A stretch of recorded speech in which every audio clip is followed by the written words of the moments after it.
حضرت سیدنا عمر رضی اللہ تعالی عنہ جلیل القدر ہستی ہیں جنہیں حضور علیہ السلام نے اللہ سے مانگ کے لیا۔ سارے صحابی رسول کریم صلی اللہ علیہ وآلہ وسلم کے مرید ہیں، لیکن جناب عمر میرے حضور کی مراد ہیں۔ 39 لوگ جب اسلام لا چکے، 39ویں شخص حضرت امیر حمزہ رضی اللہ تعالی عنہ تھے، اور ان کا ایمان لانا مسلمانوں کے لیے بہت بڑی ڈھارس اور بہت بڑے حوصلے کا سبب و ذریعہ بنا۔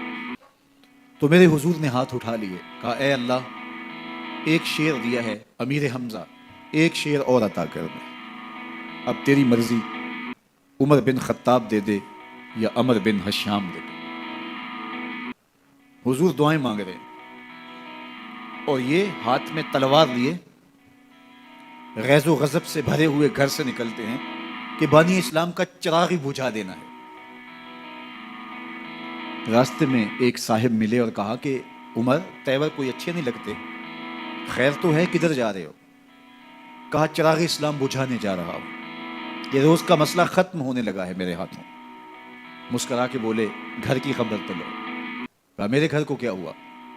کہا تمہاری بہن فاطمہ بھی نوکر بن گئی ہے رسول اللہ صلی اللہ علیہ وسلم کا۔ غصے سے بھرے ہوئے اپنی بہن کے گھر کا رخ کرتے ہیں، اندر سے قرآن پڑھنے کی آواز آ رہی ہے، غصہ اور بڑھ جاتا ہے، دروازے کو زور زور سے کھٹکھٹاتے ہیں۔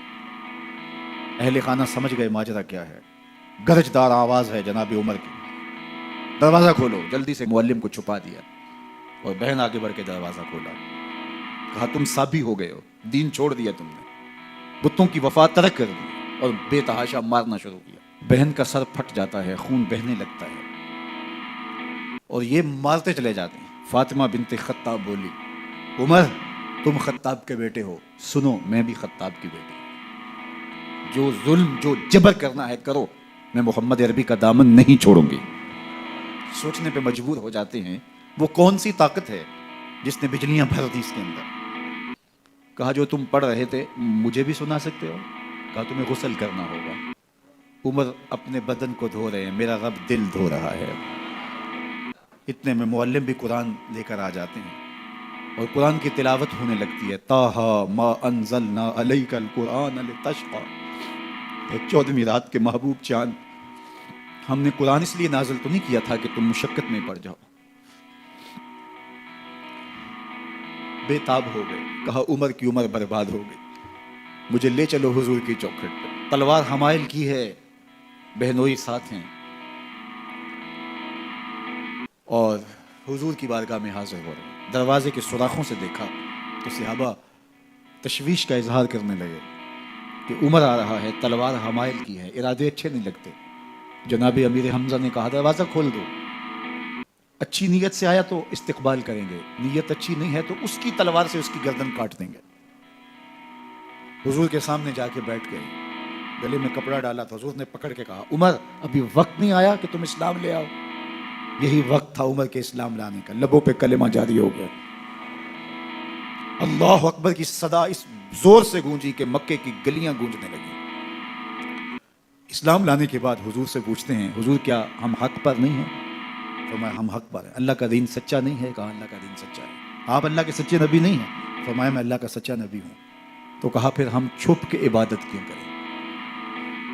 اب مسلمانوں کی 2 صفیں بنتی ہیں، ایک صف کی قیادت امیر حمزہ کرتے ہیں، دوسری صف کے آگے آگے عمر بن خطاب چلتے ہیں، اور حضور درمیان میں ہیں، اور یہ ملکوتی قافلہ صحن حرم میں آ کے اعلانیہ عبادت کرتا ہے۔ حضرت عبداللہ ابن مسعود رضی اللہ تعالیٰ عنہ فرماتے ہیں عمر کا اسلام لانا اسلام کے لیے عزت کا سبب بنا، اسلام کے وقار کی علامت بن گیا۔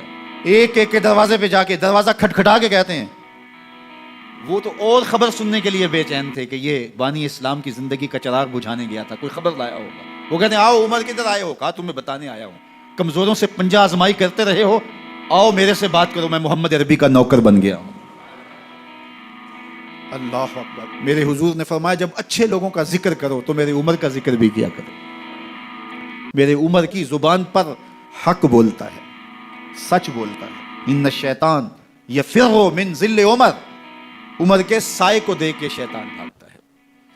اللہ اکبر۔ اسلام لائے تو زندگی کی ایک ایک سانس اسلام کے لیے وقف کر دی، حضور کا پہرا دیا، حضور کی ناموس کا پہرا دیا۔ حضور کی شریعت کا پہرا دیا. اسلامی فتوحات پھیلی تو پھیلتی ہی چلی گئیں. کبھی مصر فتح ہو رہا ہے، کبھی ایران فتح ہو رہا ہے، آرمینیا تک مسلمانوں کی افواج پہنچتی ہیں. 22 لاکھ مربع میل پر حضرت عمر رضی اللہ تعالیٰ عنہ کی سلطنت پھیل جاتی ہے. عدل و انصاف کا دورہ ہوتا ہے. زمانے نے دیکھا کہ غیر مسلم بھی عدالت میں کھڑا ہے تو اسے خوف نہیں ہوتا تھا کہ میرے سے ناانصافی ہوگی، اس لیے کہ حکومت عمر کی چل رہی ہے. وہ بھی مطمئن ہوتا تھا کہ میرے ساتھ انصاف ہوگا.